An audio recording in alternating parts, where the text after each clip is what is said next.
বা যে ধার দিয়েছে যদি মারা যায়, তারপরে যে ধার দিয়েছে বেচারা তার স্ত্রীও জানে না, তার ছেলে মেয়েও জানে না, কে চাইবে? আপনি হঠাৎ করে মারা গেলেন, আপনার স্ত্রী বলছেন না আমাদেরকে তো বলেনি, কোনো প্রমাণ আছে তোমার কাছে? তোমাকে যে তোমার কাছে যে ধার নিয়েছে কোনো প্রমাণ আছে? তার ছেলেরা বলছেন না না না আমাদেরকে বলে নাই। তাহলে কি হবে অবস্থা? কবরে ফেঁসে থাকো, জাহান্নামের আযাবে যাও।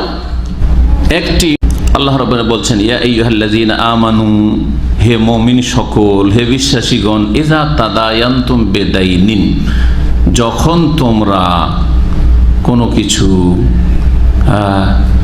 ধার আদান প্রদান করবে। ইযা তাদায়ানতুম বিদাইনিন, যখন তোমরা ধারে কারবার করবে, যেভাবে অর্থ করেন না কেন, যখন তোমরা কারো সাথে ঋণের আদান প্রদান করবে, একজন আর একজনকে লোন দেবে, ঋণ দেবে, এলা আজালি মুসাম্মা, এই আয়াতে কয়েকটি ধার করজের মৌলিক নীতিমালা বলা হয়েছে। একটি হচ্ছে আজালুন মুসাম্মা, আল্লাহ বলছেন সময় নির্ধারণ করে দাও। যেই ভুলগুলি আজকাল আমাদের বাংলা ভাষীরা প্রায় সবাই করে থাকে, অন্য ভাষীদের মধ্যে রোগ রয়েছে কিন্তু কম আছে মনে হয়। আমাদের সমাজের লোকেরা এইগুলোকে একেবারে উপেক্ষা করে, তুচ্ছ মনে করে, অথচ কোরআনী বিধান এগুলি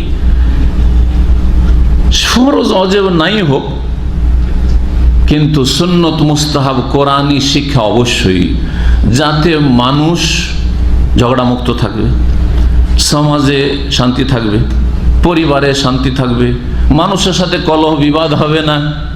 জি, একটি নীতি হচ্ছে কোরআনী নীতি, যে কি করবে, এলা আজালি মুসাম্মা, সময় নির্ধারণ করে দেবে। ধার এতদিনের জন্য ভাই নিচ্ছি আপনার কাছে, ঋণ গ্রহীতাই কথা বলবে, ধার দেনেওয়ালা বলবে যে আমি আপনাকে এতদিনের জন্য দিচ্ছি, আপনি এক সপ্তাহে বা এক মাসে বা এক বছর মধ্যে দিতে হবে, এত তারিখে নিলেন এত তারিখের মধ্যে দিয়ে দেবেন আপনি। সময় নির্ধারণ করতে হবে। অধিকাংশ মানুষ আমাদের আত্মীয় স্বজনকে ধার দেন অথবা বন্ধু বান্ধবকে ধার দেন, যদি জিজ্ঞাসা করেন যে কত দিনে দেবেন, তো তার যেন কি করলেন আপনি, অসম্মান করলেন, মানহানি করে দেবেন। আরে জি, আমাদের সেন্টারে আসা লোক, সেন্টারে আসে, দিন শিখছেন, তারপরও অজ্ঞতা আছে। এক ভাই বলছে যে আমি এক ভাইকে ধার দিলাম, এই কিছুদিন আগের কথা, ধার চাইলো, ধার দিচ্ছি তাকে বলছি যে কত দিনে দেবেন। আরে এই কথা আপনি আবার আমাকে জিজ্ঞেস করবেন? এটা কোনো জিজ্ঞাসার কথা হইল? কত জাহেলে যায় যে এটা আবার জিজ্ঞাসার কথা হইল। আর এক লোককে বলেছে যে ভাই ধার আপনি আমার কাছ থেকে নিলেন, তো একটু লিখে রাখি। জবাব কি শুনছেন? সেন্টারে দিন শিখতে আসে অনেকে, আমাকে বিশ্বাস করেন না? ঠিক, আমাকে বিশ্বাস করেন না আপনি যে লিখতে হবে? আউযু বিল্লাহ।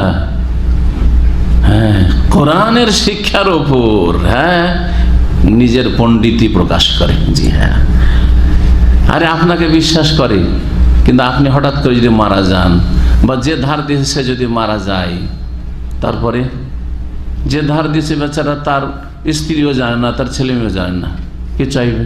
আপনি হঠাৎ করে মারা গেলেন, আপনার স্ত্রী বলছেন না আমাদেরকে তো বলেনি, কোনো প্রমাণ আছে তোমার কাছে? তোমাকে যে তোমার কাছে যে ধার নিয়েছে কোনো প্রমাণ আছে? তার ছেলেরা বলছেন না না না আমাদেরকে বলে নাই। তাহলে কি হবে অবস্থা? কবরে ফেঁসে থাকো, জাহান্নামের আযাবে যাও।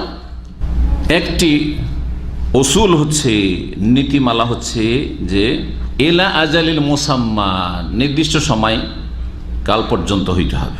বাঁধেন একটা 5 বছর হলো, 5 বছর বলেন যে 5 বছরের জন্য ধার দিচ্ছি বা 5 বছরের জন্য ধার নিচ্ছি, অসুবিধা নেই, কিন্তু সময় বেঁধে দিতে হবে।